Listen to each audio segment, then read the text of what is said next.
Hi guys, welcome to our English for academic and professional purposes subject. And today we will be talking about writing an abstract, précis, or summary.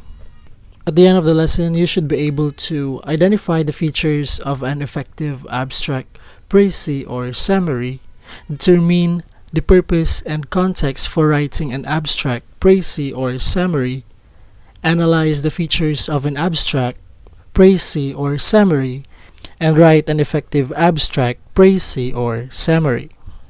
From a wide array of information, you have to be discriminate when choosing your sources, and you have also to encapsulate most of the ideas to make them acceptable in your paper.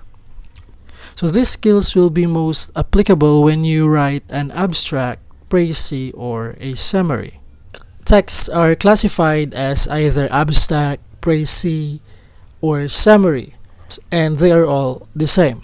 So whatever they may be called, this text aims to precisely condense a larger work to present only the key ideas.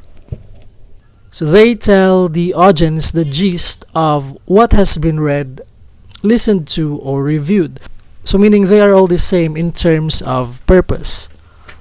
And note that the way we write an abstract, précis, or summary depends on the expectations of a particular discipline or field. Let's say, for example, the publishing companies, libraries, and movie catalogs, they do not give away the actual content of the material when they write summaries of materials.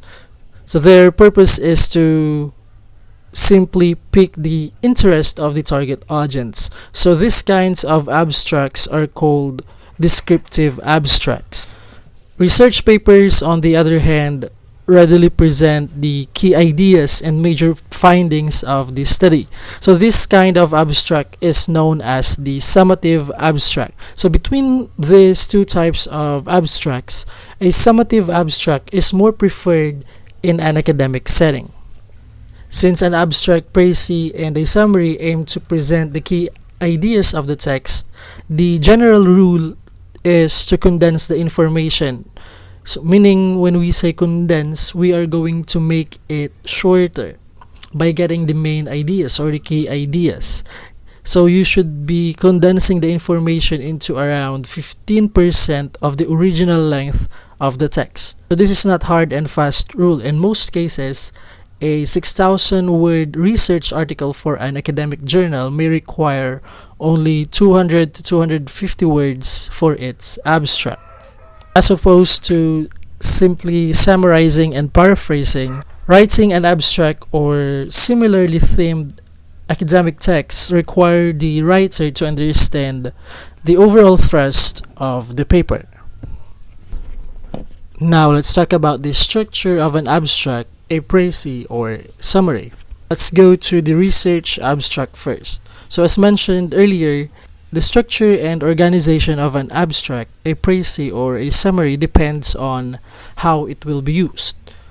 So in terms of structure, a research abstract generally follows the given allocation of words. So in rational, we have around 20%.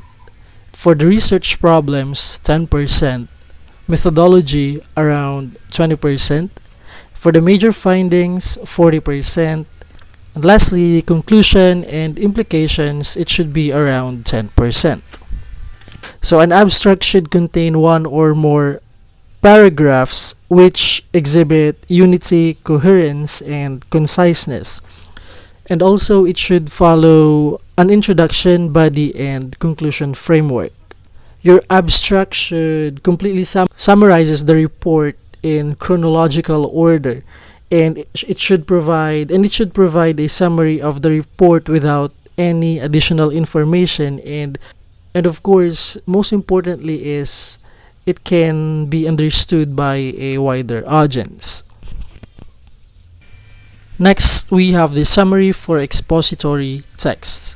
A précis or summary for non-research academic text generally condenses information into 15 to 30% of the original text. So it is achieved by getting the thesis statement of the text and the main idea or topic sentence of each paragraph. These main ideas are then combined into paragraph using cohesive devices. So furthermore, when writing a précis or summary, the name of the author and the title of the article are indicated in the first sentence. Now let's talk about the guidelines in writing an abstract, précis, or summary. First is to read the text at least twice until you fully understand its content. So understanding the text is very important in order for you to write an abstract, précis, or summary. So if you weren't able to understand a text upon reading it twice, then you may read it again so that you really get what the text is all about. Second is to highlight the key ideas in phrases, and this is to help you and to guide you in writing it or organizing your ideas. Next is to annotate the text, and I know that you are already familiar in annotating the text. Number 4 is state the author's name, the title of the passage, and the main idea at the beginning sentence.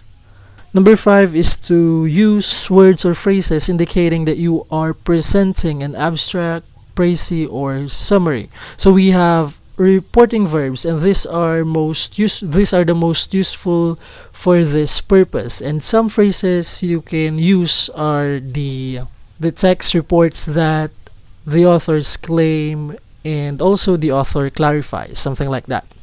Number 6 is to write the main idea of each paragraph using your own words. So in some cases, you can write the main idea, or you can write one main idea for multiple paragraphs, particularly of a research paper. Number 7, never copy in verbatim a single sentence from the original text. Number 8 is to combine the main ideas to form one paragraph. So in combining the main ideas, you should use appropriate transitional devices to improve its cohesion. Number 9 is to refrain from adding comments about the text. You should stick to the ideas you should only stick to the ideas that is presented in the text. Number 10 is to edit your draft, abstract, précis, or summary by eliminating the redundant ideas and making sure it contains the properties of a well-written text. And the properties of a well-written text was already discussed when you were on grade 11 for the academic reading and writing. So in here it is important to proofread your abstract, précis, or summary. So if there are errors, it is your chance to make it better or to improve your draft. Number 11 is to compare your output with the original text to ensure accuracy. So after your draft, after editing, you should compare it in order for you to know if you have achieved writing your abstract, précis, or summary. So there you have it. That's it for our lesson for today. Writing an abstract, précis, or summary. I hope, guys, that you have learned something about our lesson.